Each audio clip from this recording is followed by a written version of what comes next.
कोल्हापूरच्या प्रभाग क्रमांक 14चे जे मतदार आहेत त्यांनी ही इलेक्शन हातात घेतले म्हटलं तर काय वागवं ठरणार नाही. खरं तर एवढा चांगला प्रतिसाद मिळत आहे जनतेतून. अपक्ष उमेदवार आहे, मी जनतेच्या जीवावर स्टार्टिंगला सांगितलं, मी अपक्ष उमेदवार म्हणून स्नेहल राहुल चव्हाण आमचं चिन्ह शिट्टी हिला आम्ही अपक्ष उमेदवार म्हणून रिंगणात उतरवलेलं. आणि सांगताना मी स्टार्टिंगला सांगितलं की मी जनतेच्या जीवावर ही आपली सीट असणार आहे. पक्षांना जर नाकारलं असतं तर जनतेनं आम्हाला स्वीकारलेलं आहे. आणि त्या पद्धतीनं आम्हाला खरंतर सकाळपासून प्रभाग क्रमांक 14मध्ये सर्वसाधारण महिलामधून स्नेहल राहुल चव्हाण शिट्टी या चिन्हला खरं खूप चांगला प्रतिसाद मिळत आहे. आणि मी लोकांचं मनापासून आभार मानतो. मी पॉझिटिव्हला विचार करणारा माणूस आहे. जनतेने दिलेला जे कौल आहे आम्हाला पॉझिटिव्ह, त्या पद्धतीने मी पॉझिटिव्ह पुढे जाईल.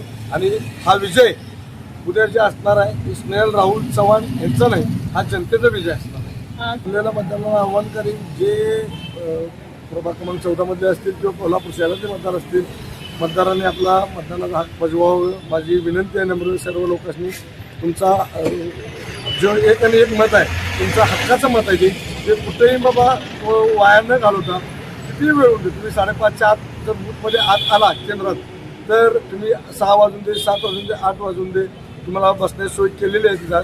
तर एकदा तुम्ही आज बूथमध्ये केंद्रात आला तर तुम्हाला कुठल्याही टायमिंगचं बंधन नाही आहे, तुम्ही निवांतमध्ये मतदान करू शकता. तर माझी विनंती आहे लोकांनी, तुम्ही हात जोडून विनंती करतो मतदान करून घ्या. मतदान कुणाला होतं ह्याच्यापेक्षा मतदान करणं हे महत्त्वाचं आहे. ओके. आपण पाहत आहात मावळा न्यूज 24, सर्वसामान्यांचा बुलंद आवाज.